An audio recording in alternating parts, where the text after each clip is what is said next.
Hi Wiggs, hope you're okay. This is our next instalment in the story of Elijah. I hope you've been following it. But last week we learned that Elijah had to travel 40 days and 40 nights.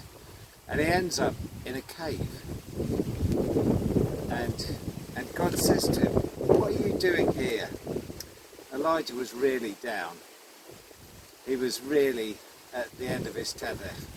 And he says, "Oh, I'm the only one here. Everyone else has deserted you. Everyone else has failed you.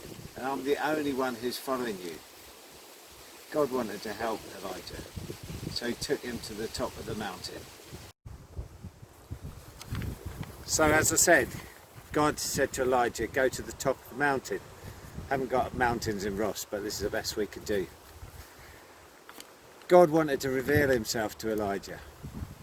And he said to Elijah, he said to Elijah on the top of the mountain, and he sent him this amazing windstorm.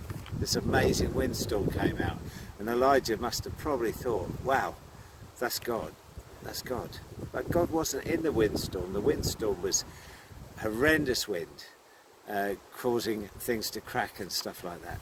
Then there was an earthquake, and Elijah must have thought God was in the earthquake, but he wasn't in the earthquake. And then there was a tremendous fire, and Elijah must have thought, "God, you're in the fire," but he wasn't. And then there was a whisper. Elijah got his cloak and covered his face. So after the gentle whisper, Elijah wrapped his cloak around his face and stood at the cave's entrance. God was in the whisper, a loving God who wants to talk to you.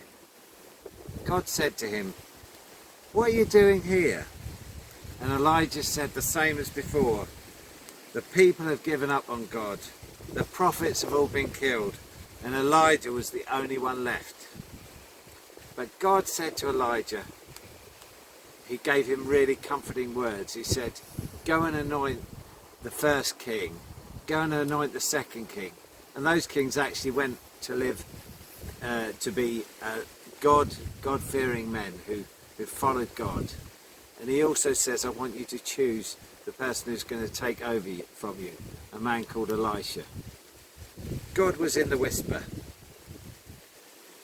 God also said, "There's 7,000 people who haven't bowed down to the false gods. 7,000 people are with you, Elijah." When you're down, when you feel a bit grey like today is, do you believe God wants to encourage you? I believe God encouraged Elijah, and he wants to encourage you. I hope you're encouraged. Have a great day.